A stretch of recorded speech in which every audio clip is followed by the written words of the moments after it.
Welcome to the Best Business Podcast. My mission is to help create 200 new multi-millionaire business owners. How? You'll do better when you know better. In my interviews, you'll hear from self-made millionaires, seven-figure business owners, authors, and world-class experts sharing how they did it so you can too without experiencing the same obstacles they did. Now, if you like this interview, please share it with a friend you think will benefit. They'll appreciate it, and I will as well. You can also connect with me on social media. Look for Daryl Urbanski, D-A-R-Y-L, Urban Ski, U-R-B-A-N-S-K-I, and add me so we can be friends. Now sit back, relax, and enjoy what I've prepared for you right here, right now. Hello, everyone. Thank you for joining us. My name is Daryl Urbanski, your host as always, and today we are joined by my friend and CEO founder at TechEmergence, and now repeat guest on our show, Dan Faggella. TechEmergence is the only market research and company discovery platform focused exclusively on artificial intelligence and machine learning. Dan sold his first business, which he was building when him and I first met, for 6 figures. After building his second business from $0 to $75,000 a month, we did an interview here on this show. You may want to go back and listen to that one after hearing this, and ultimately, he was doing over $175,000 a month and sold it for a 7-figure exit. Both businesses served as economic fuel for TechEmergence, his true passion. Dan believes the most important ethical considerations of the coming 30 years will be on the creation or expansion of sentience and intelligence in technology. TechEmergence is intended first as a vehicle to proliferate an open-minded conversation about the implications and applications of AI, simply because Dan feels it's so important. So I've asked Dan to join us here today so we could all discover what's coming in the near future and how we can align our businesses to make the most of it. So Dan, thank you for joining us, my friend. I always love our conversations. How you doing? Man, I'm doing great, Daryl. I'm excited to be here. And just to calm everybody down, too, I think it's important to note most of our chat here today will be about growing and selling a multi-million-dollar e-commerce business. AI is certainly where I am now, but we'll be hopping into your normal rigmarole right here, my good man. Now, I kind of showed them a little bit about your background, but not a lot of people know, like, where you're from or kind of family you have. Like, do you come from a family of entrepreneurs? Is this, like, are you getting grandparent, like, how to be successful at this juice, like the secrets of time or what? Yeah, not a ton, probably. So I think my dad's dad had a laundry truck. I mean, it wasn't the kind of business you could ever, sell. Right. And I think back in 1930 something, probably like more people were, or there were a lot of sort of entrepreneurs of that kind of regular fashion. Mm-hmm. And so that's kind of how he paid the bills. They were definitely not even quite middle class per se. And then my dad had a carpet store, so he sold kind of carpets and tile. We're in a really small town in Rhode Island. Which is a really small state. Rhode Island is the smallest state in the U.S., and Wakefield is an extremely small town. By itself, Wakefield's probably only 4,000 or 5,000 people. Surrounding towns, we get a little bit more, but it's definitely, unless it's the summertime, there's no reason to go down there. So, no major business wisdom in youth, but fortunately an emphasis on if you fail, really there's nobody else to blame. Mm. And so at least that kind of old school, immigrant, just hustle you schmuck, at least that kind of kicked in. But certainly no built-in insight, that's safe to say. Got it. No advice from youth about accounting and marketing and things of this nature. So then how did you even get started as an entrepreneur? Yeah, I was teaching at a jiu-jitsu academy when I was an undergrad in college, and they went out of business because that's what martial arts academies do. And so I had nowhere to train, and I didn't want to have to drive an hour to train. So I figured, in a completely not long-term thinking way, I thought, man, I should just find a way to have a gym, and then I don't have to drive very far to train a lot and compete. So I rolled out some old wrestling mats in the back of my dad's carpet store. I traded him by paying for the electric and the heating when we were using that space, and we were using this big warehouse when the carpet store was closed down. It's like 6 o'clock at night, and just started teaching there. And then that business actually ended up turning into like a 4,000 square foot formal martial arts gym in 2 or 3 years. I sold that thing to kind of start the e-commerce game. So started off very, very haphazard, Daryl, very much like, man, I just don't want to get a job, and I think martial arts is more fun than delivering pizza. So that's kind of how I got off the ground. Right, and that's where we met, in the building of the martial arts school. Yep. Which was awesome. So that's and that's also even honestly in a short time period. This isn't. I don't even think we're at 10. It's not been 10 years. No, not even close. I think when you and I met, I was 23. I'm now now 29. Yeah, okay. So this was actually not horrendously long ago. Yeah. Right. So for people listening, when they're trying to think like, oh, they say it takes 10 years to be successful and stuff. I mean, you can have a 7-figure exit in less than 10 years, in less than 6 years, because Dan's already had it. If you're focused and, and on it, and if maybe you don't want to exit, but you can still build a substantial business in a short period of time. It's true. I think a lot of people underestimate or overestimate what they can get done in 3, 4, 5, 6 months, but they underestimate what they can do in 1 year, 2 years, 3 years. So I think that's safe to say, and that's commonly stated in other domains like the future of technology and whatnot. We think there'll be some huge changes in the next year, but then we imagine 20 years from now it'll kind of be the same with some slight differences. Yeah, this is, I think, sort of how the human mind works. We weren't built for this originally, Daryl. We've just got to cope. So what were some of the biggest challenges for you in going through that, and from just having like a rec club to a professional business to exiting it to building a new business from scratch online this time? What were some of the biggest challenges that you faced? Yeah, I think, for the sake of the audience that's tuned in and sort of what might be useful, I think, the transition from a physical martial arts facility basically just to fill the pressing need of having to pay for Ivy League graduate school and not having any other ways, to going into an e-commerce business whose goal, Daryl, from the get-go, the goal of Science of Skill, the company that I sold to fund what I'm doing now in the Valley here, from the get-go, the whole point was to build something saleable so that I could, move to the old San Francisco area without having to give away any equity in my company off the bat, at least not right off the bat. So that was the whole point. That's a big transition, to go from a very provincial 4,000 person town teaching people how to punch and kick and choke one another to an online business with recurring revenue that has processes in place that make it worth 90% cash down for a little over $1 million. It's definitely a different ballgame. So the biggest hurdles were probably off the bat learning kind of the required skills. So man, how do you like build a website? How do you what do you do with email? What do you use to process payments on the internet? All of these things were completely brand new. So the bumbling through the tools and the bumbling through how to use the tools was, I'd say, certainly a challenge in getting started building an e-commerce business that I knew had to be multiple millions in top line. So, and that's I think you're probably striking a chord with a lot of people either that have already gone through that in whatever capacity for their business or are experiencing that right now. And how did you overcome those then? Yeah, two primary ways. One was just a lot of Googling really late at night and less sleep than I would have preferred, maybe. That's sort of one way. The other way is I've always, and I don't necessarily advise it, but I do always spend a relatively exorbitant amount on kind of consultative stuff and learning from people who've already done what I want to do. So in the martial arts world, I didn't, get my black belt under the guy down the street who taught martial arts. I drove, 4 hours to find the lightweight no-gi world champion because I also wanted to win national championships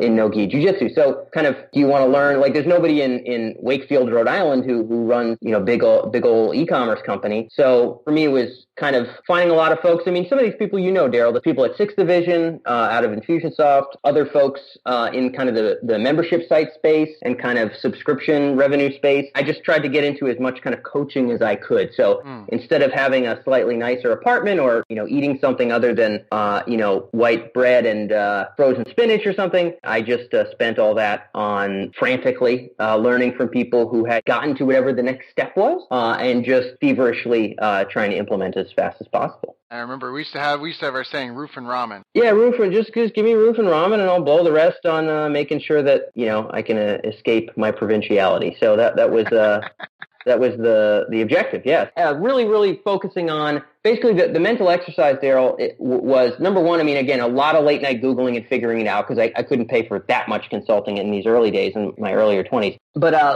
learning from whoever I could and Googling a bunch, but basically figuring out, if I were to guess what the next phase is, let's say the next phase, if I'm starting from zero in e-commerce, selling information products and training, the next phase maybe is 1 or 200,000. Who's kind of gotten there? I bet you they don't charge $1,000 an hour. I bet you I can kind of learn a little something from from them. Let's go find those people. So determining what the next phase is in a like or analogous kind of success, that became sort of my mental exercise for who I want to learn from.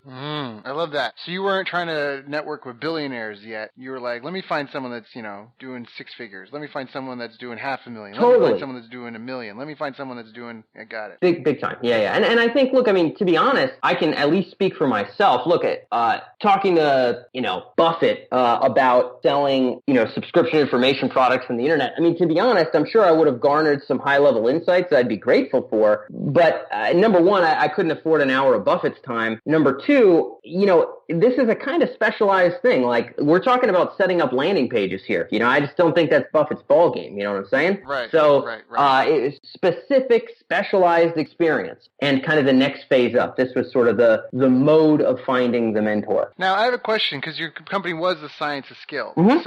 For anyone who heard that, can you give them a breakdown? Like, what is the Science of Skill? Yeah, sure. So Science of Skill was essentially, and still is, I don't run the business, but we had a buyer group from Ohio, of all places in the world, who was running some software as a service businesses, selling to governments, and wanted to get into recurring revenue in a consumer space that had a faster buying cycle than governments. So they now own it. But it does the same thing. Basically, Science of Skill sells physical gear and instructional programs for self-defense and self-protection.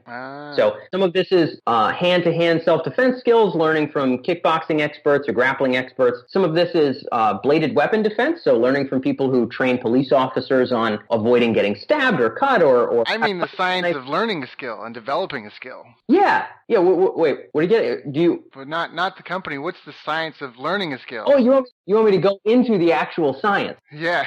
Sure. So, that was the business. But, well, interestingly enough, Daryl, there's, of course, a pretty strong crossover. So all my graduate degree stuff at UPenn was focused on kind of the cognitive science and like psychology and neuroscience of skill development. So what does it look like to get good at something? And Science of Skill was built and predicated on that. So there's a lot of interesting models and I very much don't want to bore people. Super duper don't want to do that.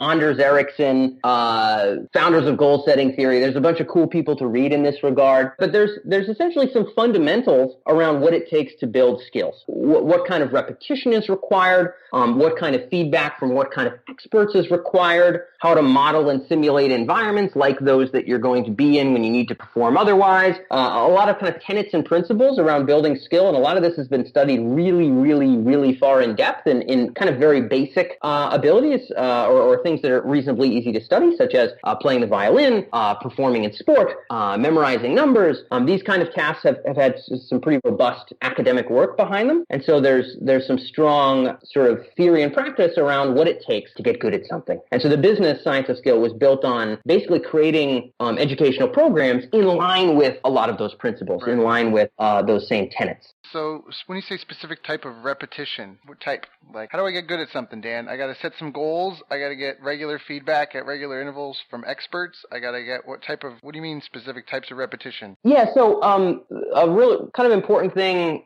in this regard would be when you said you got to set some goals, that's often kind of the easiest place to go wrong first. The best place or the best way to set goals, the same person you want to learn a particular wonderful skill from, whether you want to win a martial arts tournaments or you'd like to grow a business, you could arbitrarily set goals just while you're dreaming in your bedroom. But a better bet would be to find the same people who've accomplished those objectives or help train other people to accomplish those objectives and consult them even in the goal setting process. So anchoring your aims to what you arbitrarily consider to be a right and requisite next step is sort of drastically improper. So if you want to be a martial arts champion in Brazilian Jiu-Jitsu, you might determine all kinds of wacky, wild things that you think, okay, well, these are my goals. I'm going to train takedowns 60% of my time. I'm going to watch competition videos 20% of my time. I'm going to make sure I'm training at least this many times a week. Kind of who are you to do that? So skill development off the bat involves the structure of training, the structure of how these skills are worked about being developed, being informed by someone who knows their stuff. So if you want to grow a pizza chain that has 12 or more locations, you could arbitrarily determine what your first steps, next steps, and further steps are there, but it would probably be better advised to find someone who's done it. So goal setting off the cuff should be something that's referenced by experts, not just your training sessions. Got it. Okay. So I love that. So obviously knowing the way is huge in this, as opposed to trying to sit in a garage and figure out how to defend yourself with somebody who knows nothing. Better to talk to an expert. Definitely. The Bonaparte quote here is read over and over again the campaigns of Hannibal and Caesar and Frederick the Great, and you'll become a great general. Of course, at some point Bonaparte had cannons, right? Caesar didn't have cannons. You got to start thinking a little bit outside of the box. But generally, for step one, there's sort of been a guy who's done it. And in terms of how those requisite skills are cultivated, what kind of training and learning is required, it's generally very well advised to consult those persons who have evidence of those results you're looking for, rather than going to them with your own preconceived goals first. I say go to them to get your goals in the damn first place. This is sort of skill development 101. Got it. And then is it just the 10,000 hours? You got the expert making sure you're on a path, and then you just bang out your 10,000 hours? That's 10,000 hours is like it's a perversion of Anders Ericsson's work. It's like a buzzword version of Anders Ericsson's work. Anybody who wants to read, Anders Ericsson is University of Florida, father of modern skill acquisition sort of science. There's a little bit more kind of robustness to that in terms of the structure of training and like how feedback feeds in and things along those lines. But yeah, certainly it's time. It's regularity of training. It's consistent feedback during that training. And as mentioned before, Daryl, the regimen and structure of the training and what the training is focused on should be very much informed by folks who sort of know their stuff. So if you imagine two situations, one of which is you want to become an opera singer and you live on a farm in Wisconsin and you want to stay on that farm in Wisconsin and communicate with no one, and you just have records to listen to, it is possible and conceivable, and I'm sure it has been done, that you could become an opera singer through that method. It would be better advised to determine your voice exercises, determine how much is too much training, how much is too little training from persons who are exceedingly experienced in that domain. And then to garner their feedback consistently as you're practicing your, I don't know any opera terminology, but whatever it is that those people do. So it's, I literally I don't know the word. Yeah, like your Barrettos and your some random Italian word for singing on a stage. Clearly not my life choice, but if that were your life choice, it'd be better advised to kind of riff off the bat with someone who knew their stuff. Sure. Okay, fantastic. Thank you. I appreciate appreciate you indulging my say, because I think that's important, because we talked about where you came from, talked about like your development along this path, and I think that will be really helpful for a lot of people, because a lot of people have no idea. Remember when we talked about like black belt eyes, forgetting what it's like to be a new person at the gym? Yeah. A lot of people have no idea what it's like to develop a skill or the business, and so I think what we just honestly gave, and people hopefully were writing down, if not, they may want to re-listen and write it down. Might want to listen to this interview a couple of times, but you literally just gave them a formula there for how to accomplish anything, any skill that they want, really. Just have some time, have regularity of training, have focus in your training. On what? Well, have input from experts, top of the field experts, from the get-go, from the beginning, like you said, in the planning stage, to set your expectations realistically. Yep. To tell you, make sure that you're not overdeveloping in any one area too much over another. I think that's fantastic. So, and then the regular feedback from experts as you progress. And is it multiple experts are ideal, or is it better to have one person you sync in on? I guess there's sort of debate on this in some regard. I think the hungriest people and the farthest reaching people in any given domain generally will be eager for multiple perspectives. Right. Again, the Bonaparte quote lists 4 or 5 generals, and I think for good reason. If you're going to overwhelm yourself and learn from 50 people, you're probably blowing it. Mm-hmm. But if you can garner from different people with different perspectives, I think that this is reasonably advisable. But if it becomes so distractive that you feel like you're being torn, you're probably crossing the edge. But I mean, in the martial arts world, Daryl, which you would understand, if you get some other world champion who's 2 towns over teaching a seminar, I mean, you're just going to go to the goddamn seminar. You know what I mean? Yeah. You're just going to freaking go. Like, oh, who cares? He's won a couple world titles. Like, yeah, I love my coach. I love my. Yeah. God bless my coach, right? But whatever, it is what it is. It's $50. I'm going to go learn, the way that this guy does his takedowns. I'm going to learn the way that he does his drilling. Yep. So I think that this is advisable in business as well. But yeah, the really important point, I think, which I know I've kind of flubbed in earlier ventures, is not consulting folks in the middle of the path, but consulting folks on sort of what path to walk down, what expectations to set, what your initial goal should be off the cuff. Right now for TechEmergence, for example, Daryl, I'm building a different kind of business than the first two companies that I've grown and sold. And I'm having to learn systems and processes around organic traffic, systems and processes around editorial and content creation. And instead of sort of saying, well, I guess this is what it looks like to scale this process, I'm paying money to talk to people who've worked at Bloomberg and Vox and New York Times, etc. And just saying, hey, man, here's how our spreadsheets are set up to do such and such. Let me know what you would change. Let me know how you did it. Let me know what you would do in my shoes. And let me just anchor myself in some semblance of best practice. And I can innovate when it's time, but at least get me up to speed on what works here. I don't want to reinvent the wheel. So anchoring goals, initial processes, initial goals off of someone who at least understands the reality, I think is very much to be advised. No, it's a fantastic point there. I mean, I always say that's one of my favorite things about books is you could spend 40, 50, 60 years figuring out something for yourself, or you could just buy the guy's book or the girl's book and sit down for a few hours or a week, or a few days and pick up where they left off. You don't need to invest 40 years in that. Jim Rohn says that. He says you should spend your evenings reading the thoughts of like Plato and Socrates and all the great thinkers of the world. You could sit there all night and not think of that stuff on your own. Exactly. You may never arrive at like Aristotle's exact list of virtues on your own on a couch. Yeah, right. Exactly. Safe to say, or Pythagorean theorems. Assuming you didn't learn that kind of stuff in school. So for sure, and I think if you can't afford to go pay a bunch of consultants, and I actually couldn't, I just decided to do it instead of eat. Then books and the internet are kind of the free university of the world, or as close to free as it gets. So yeah, definitely, I'm definitely congenial with that. I'm guilty of purchasing more books than I can read. Yeah, me too. But it's out of that same eagerness. So, well, exactly. The book you don't own, you can't read, and the book you don't read can't help you. So the first step is you got to own it, right? Which means you're going to have. It's like in muscle building. If anyone here is in fitness, if you're trying to bulk up and add weight, you're going to put on fat too. You just, so you're going to buy books and you're going to pay for stuff that you may or may not use, but it's all part of the process. Right? Nice analogy, Daryl. I never heard that one, man. That's pretty good. Well, it's just real. So now, what's the deal with some of the habits you had that you felt helped you accomplish and have helped you accomplish that? Because not everyone can build a successful business, and then even when they do have a successful business, not everyone can exit it and find a seller and that the whole way through. So what habits do you feel have helped you and some of the other successful people you've seen on your path? Yeah. Now, just in terms of where you want to point the laser beam here, do you want to go into kind of like day-to-day work habit stuff? Do you want to go into more like business processes to ensure that sort of we're in place? Where do you want to knuckle down on like a personal level? Let's do both. Let's start off on the day-to-day you and then talk about as a business. Yeah, sure.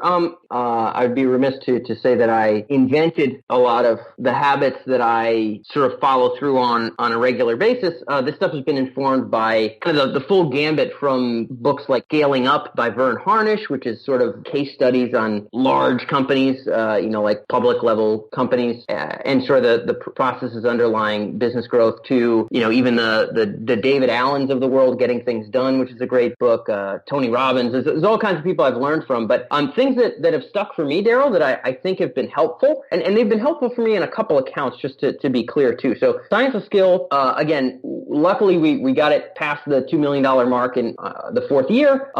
Should be in the Inc. 500, not the 5,000, should be in the Inc. 500, and did get an exit for that thing. Important to bear in mind that I was doing that at the same time as I was spending, another 20 to 40 hours a week on TechEmergence. So that was a part-time venture. So Science of Skill was a part-time Inc. 500 venture. So very light on the sleep.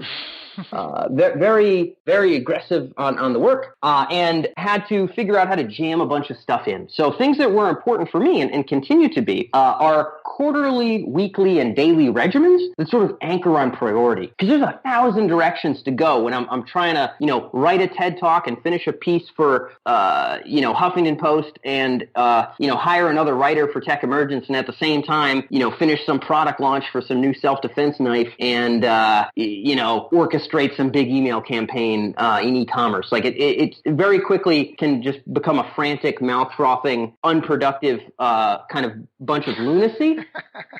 And I've certainly been there on a few occasions, but have been fortunate enough to learn and survive. So the quarterly process for me, Daryl, and this is sort of like, there's other like I could kind of distill other habit stuff, but really the rhythm is more important than like, oh, here's the cool, neat yoga trick I do in the morning. Like, I don't know if I can really care. Right. Like for me, the rhythm and consistency element of ensuring priority focus is a big deal. And those are going to change. Your priorities are going to violently change on a semi-regular basis in business. You're going to have to be forced to calibrate to that. But so long as you're inching towards the direction that progress is, and you can ensure that you're doing that, you can kind of make it through a lot of this junk. So the way that I like to go about that, there's a great book called Scaling Up by Vern Harnish that talks about these processes on a business level, but on a personal level, I kind of go through the same things. On a quarterly basis, the big game, Daryl, is really brainstorming, and this is actually something I do with the team. What are the major themes of improvement that in the next 3 months are most likely to get us to the sort of business goals that we presently have? So last year, getting multiple millions to the top line was a big deal. We definitely wanted to be more than 2 million in the top line. We had a certain amount in terms of profit margin that we wanted to get. And kind of to make it fun and kind of gun for it, we were going to try to shoot for the Inc. 500 thing. Eventually, I'm going to have to raise venture money, and it'll be better to say, in my 20s, I was in the Inc. 500 than it will be to say in my 20s, I won a national martial arts championship. Like VCs aren't going to really care about that. So have to have some sort of signal that I can create a return on investment. So those were some objectives. Hey, what in the next 3 months, what are going to be the major thematic focuses that are going to get us to those goals? So just examples for you, Daryl. This could be refining and improving customer service processes, getting our, and then boiling that down into tangible objectives. Okay, we're going to rewrite our templates for customer service. We're going to get our ticket time to less than 12 hours for every single ticket. We're going to, have a weekly training call for 90 minutes to go through tickets with our outsourced team to really refine and improve the more nuanced responses that have to be more dialed in than they are now. Okay, the next thing is we need to revamp, the store page, et cetera, et cetera. Go ahead. So you've got annual goals, and then you have quarterly kind of review that you do with your team, and you come up with quarterly priorities. Right? Yeah. 3 to 5 quarterly priorities or rocks Big that you're going to focus all your activity on. Yep. Yeah. Okay. You're right there. Yeah, you're using the rock term, right? This is that's like Stephen Covey's word, but Vern actually references it in Scaling Up as well. But yeah, exactly. 3 to 4 kind of core themes of this kind, which then get boiled down into doable tasks, whether it's a numerical goal that we're going to hit and or a project that we're going to complete within that given quarter. And then we go ahead and assign all those different projects, which are high priority projects. We've taken a lot of time to think about them. In my early days, I would have rushed and just set goals arbitrarily. This is a much more robust process to really think with the team, take a half day to really boil down what the hell do we need to focus on in order to succeed here and have everybody win, and then assign people to those goals. That's one. Number two, Daryl, is on a weekly basis to assign and sort to myself, and my team does this for themselves as well, what are going to be the core sort of doables that are going to get done in the next week. So what are the things that will be knocked dead by the time next Sunday comes to a close? And then to essentially draw those from a combination of 2 things. Number one, 3 things. What came up as a surprise? What maybe didn't get done last week? And what are our quarterly priorities, which really is the first reference. We got to look there first. So if there's something that didn't get done last week, but kind of nobody cares, let it die. And I think if you don't have a priority reference process, it's very easy to just frantically squabble on whatever sort of is unfinished, which is, again, a mode in my earlier 20s I probably would have resorted to, especially juggling multiple LLCs. So being able to weekly reference that. And then for me personally, Daryl, I don't really force my team to do this, but for me personally, I'll pick 3 of those that are sort of the big ones. So by the time next Sunday comes to a close, like if I get hit by a bus, if like everything goes wrong every single day, and I don't get done anything else that's on this list of 7 or 8 core things I want to get done next week, here's the 3 that are just going to get done. Like whether it means like I skip meals, whether it means I don't reply to any emails for 4 days, like I just don't care. Here's the 3 things that are going to get done this week, because this is what moving the ball forward looks like most. So in addition to setting some tasks for the coming week based on those three things I talked about, really figuring out what are the big boys that absolutely have to get done in order for anybody to be able to say, we are farther along now than we were last week, to ensure that saying that would not be a lie. So determining those core three is a big deal. And then kind of similar process to that, Daryl, and then I'll wrap right up here, is doing something similar on a daily basis. So when I wake up on a daily basis, I still do this paper-based. I switched to computer for like 6 months. No, it doesn't work. It doesn't work. I'm not going to play games, man. I still do a paper-based. It just is what it is. I feel like less of a person. I feel like terrible about having paper-based, but yeah, I feel like I consider it borderline a moral flaw, but at some point everything's going to be super digital and like in our heads, and I'm going to have to get used to get jacked into machines and stuff like that. I should probably adopt as much on the cutting edge as I can, but in terms of focus, it sort of boils down. I'll put some tea in the morning, and I will, on the top right-hand corner of a quarter sheet of paper, jot down what are the three things in that day, and one of them probably, Daryl, is one of the top three for the week. Yep. So, on Monday, there's going to be one of my big top three for the week I'm just going to want to kill by the time Monday ends. I want one of those things dead. So, what are the top three things even for this day? And then I'll also structure out what are all of my meetings, what do I want to get out of those meetings, what do I want to bring up in those meetings. So I'll kind of write down everything that's hard pressed already into the calendar and sort of exactly what I want to get out of all of those individual sessions, and then figure out what are the top three objectives for the day. And it's really an iterative process, but what it's let me do, particularly in the days of juggling multiple businesses, which I totally don't advise as a way of life, is a consistent reference to priority, not a consistent reference to what could be done next, what is left undone, but a consistent reference to priority. Right. In terms of habits, I couldn't tell you I have anything more important than a process of consistently referencing priority. Right. There's just sort of nothing more important than that for me personally. So you can focus on ignore the trivial many and focus on the critical few. Yeah, big deal, man. I mean, that's the ball game, and it's hard to determine what are the critical few, right? That takes this sort of calibrated quarterly, half-day, mega brain dump process to really distill those. But once you've distilled them, don't let go of them. When you hit the ground running with frantic effort, at least have that be pointed at the highest, wisest, most robust objectives that you have. Do that hard thinking. Put in the hard work to do that hard thinking, and then when you work, at least you have a North Star to chase down. I can't think of anything that translates across businesses sort of that's more important than that rhythm. Yeah, I think that's fantastic. Honestly, again, like I said at the beginning, people here might have, will hopefully have written some of this down or typed it down or something. If not, they may want to re-listen to this interview a couple of times. So now, Dan, let me ask you about the exiting. Yeah. How do you separate yourself from the business and exit? How do you have a sellable asset? Because I know a lot of people get stuck in things like earnouts where they have to slowly, gradually relinquish ownership. Yeah. And then they get paid over like 10 years, and then really tough.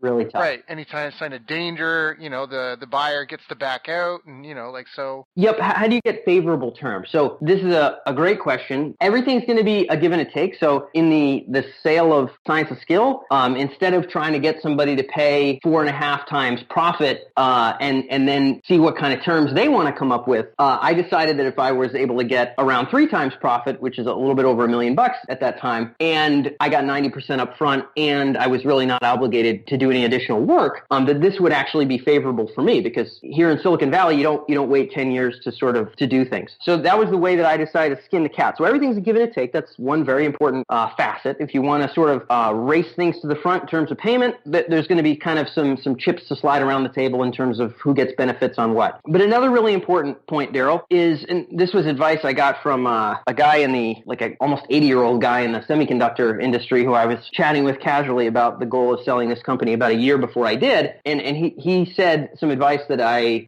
very much took to heart and I think was critical to getting the business sold, which was, young man, create a list top to bottom of everything operational that you do. Everything that involves like turning gears, turning cranks to get a result out the back end. If you are meeting with someone else who is the doer, that's fine. You don't have to get rid of that necessarily. If you are advising on a weekly basis, helping the team set some goals, that's okay. You're being a director there, that's okay. But if you're doing the doing, son, then create a list, and create a list of everything that is currently being done by you. Everything that can fit under operations that slides under your name. You make a list, and over the course of the next year, you put every single one of those items under somebody else. And if you want to show up to meetings, fine. You want to help set goals? Fine. Those are what directors do. That's what an owner does, but you do not want to be a worker.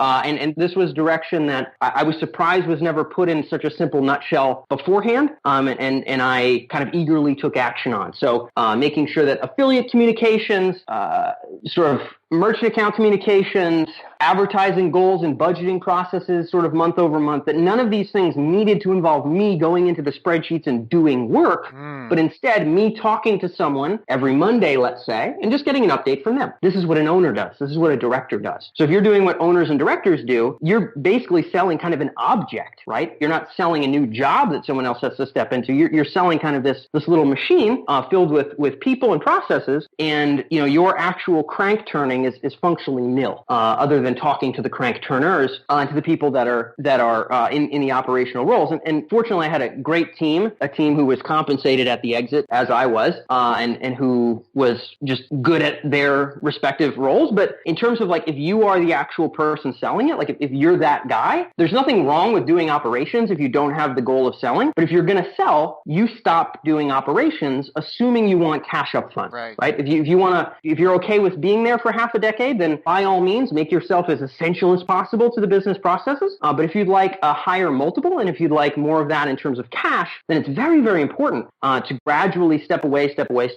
And what that meant for me, Daryl, was paying my team more to handle more responsibility, right? So guys, I was very upfront about it. They all knew I had moved out to San Francisco. Here's kind of the direction we're going. There's some of these aspects of things that I'm doing that, Dylan, I'll be training you on, and Tim, I'll be training you on. And man, this stuff is worth cash to the damn company. So, we're going to be working on compensation to sort of work with this, but, you guys are going to be dead serious lieutenants in making this business crank. And they were, and they were paid well for it. And then, we got to the exit. So that initial process by that older gentleman who was kind enough to riff with me for 20 minutes was turned into a 12-month project to free myself up. So that's kind of the same exercise I'd advise anybody else to follow. I think that's a fantastic exercise. So make a list of all the operational things you do, meetings you're going to, stuff you're getting built, or calls you're taking, all that sort of stuff, and make a list of that, and then get somebody else to do it.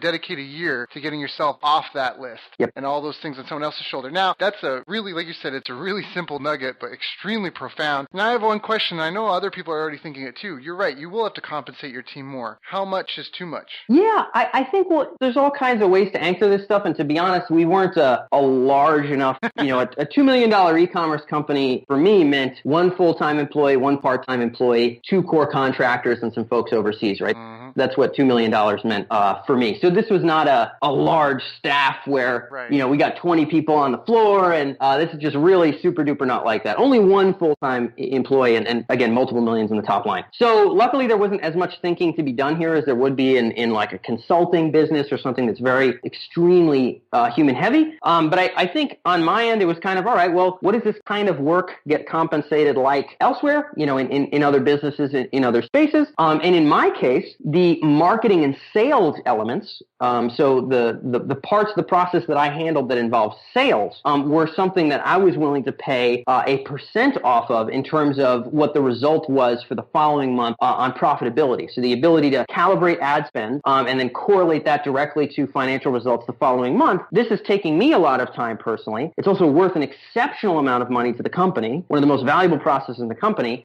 So I decided to figure out a way to make that a commissionable task. So, gauging by what's similarly paid in the industry is sort of a nice way to benchmark. I can't say, I had that many people to do that with, but for me, in my case, and this will be different for everybody, in my case, marketing, sales, driving traffic, driving front-end transactions was sort of the most important process to get off my plate. Mm-hmm. and is also very much a growth and profit tied process. And for me, if I could spend 1 hour a week in a meeting instead of 6 hours a week doing the work, that was worth paying, X% of the following month's profit to the person who completely owned that process. And if they flopped, they wouldn't get paid as much. Yep. If they did great, they did basically get double what their salary was for that month. Right.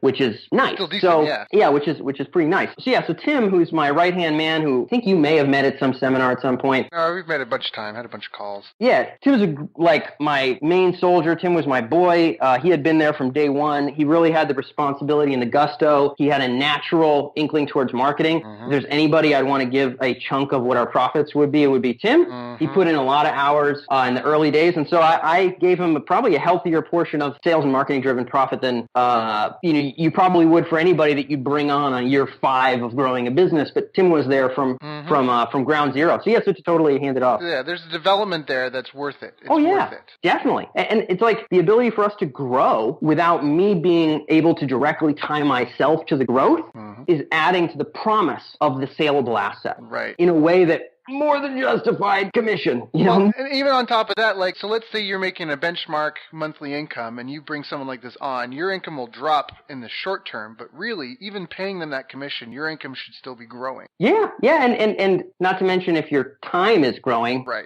That's kind of nice too.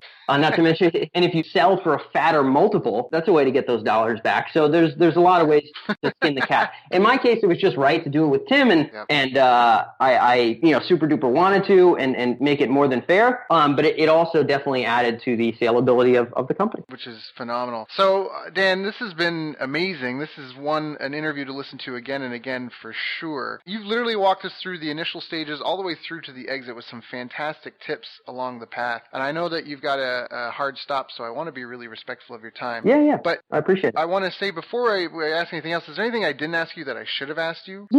To be frank, I think there's a lot of other nuance around kind of getting an exit. And fortunately, that stuff is easily Googleable. Like, like a bunch of my previous interviews have been on that and whatnot. It's easily findable on the internet. I think sort of in terms of broad translation across business, whether you're ready to sell or not, I think kind of the regimens of priority was probably the anchor point that was most important to kind of ultimately getting there. So yeah, I can't think of anything pressing that I would have said, man, you needed to ask this. So I think we kind of hit on the big stuff. Yeah, Dan, that's so awesome. I know you've got 101 other priorities right now, and I appreciate you so much coming and sharing with my audience and giving some people, this is going to be a real gift. This is going to be a life-changing gift for them, the time that you spent here. If anyone wants to reach out and connect with you, there's TechEmergence. Is that the way that they should go to TechEmergence.com? Is there an email or what? Anybody can find me on, Twitter and say what's up. Probably in terms of relevance for your audience, CLVboost.com stands for customer lifetime value.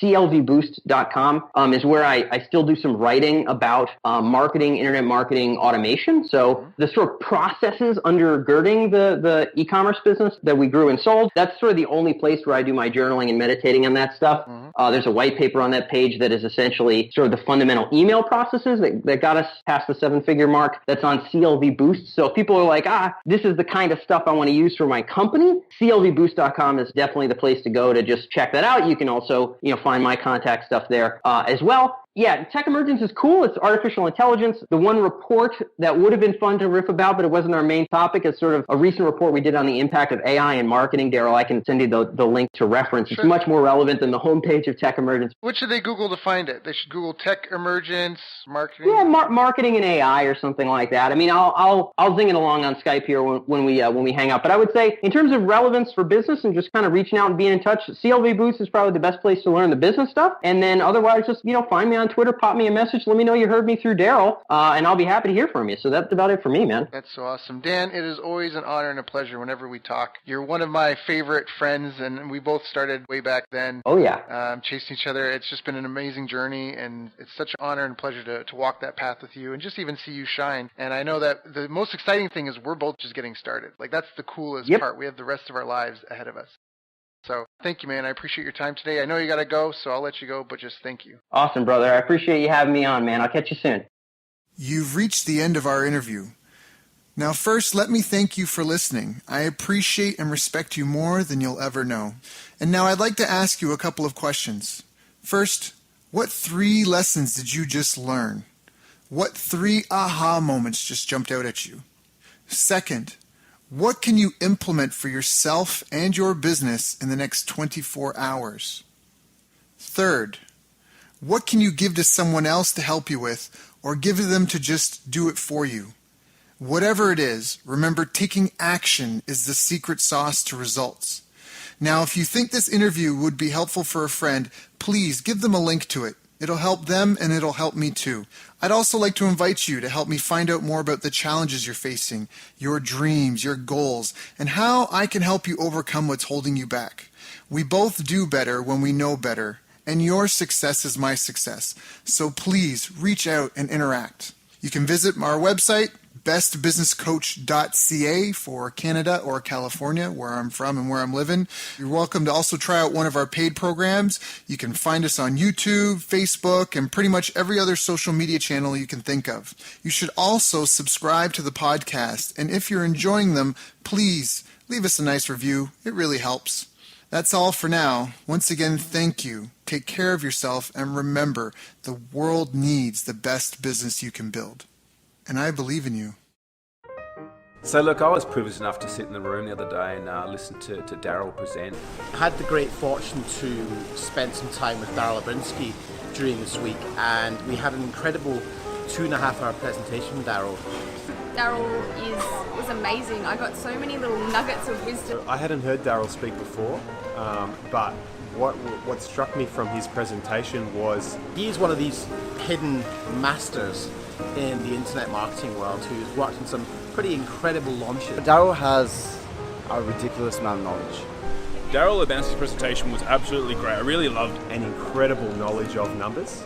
He is a very articulate, very knowledgeable, very advanced marketer. Well, he talked a lot about keyword tools and how to research your niche. So it really created a lot of predictability around moving forwards in our business with the marketing and sales aspect, which is so important to any business to really see it grow. Where he walks you through step by step how to judge in detailed form how much money you could potentially make from a market based on AdWords, keyword research, and putting together quite complex Excel spreadsheets. And what I took away from it is not only understanding your niche market, but also looking at and breaking down and going, am I working with the right niche? Is there enough demand there for me to be able to reach my goals? And doing that hard research. There's a lot of gurus out there that present you a lot of the why and the what, but they don't necessarily give you the how. And what I really found with Daryl's presentation, there's no holding back. There was no holding back the screens or the curtains. Like, everything was given to really assist us. His feasibility and due diligence is incredible, and he was able to show us in a really short space of time how to cut through the overwhelm. You're giving us the exact tools that we can use to test something before we even go to start testing it by spending money on it. One of the biggest nuggets that I got out of his presentation was that when people pay, they pay attention, and when people pay a lot, they pay a lot of attention. I just love that. I think that's a great way to look at how to price yourself.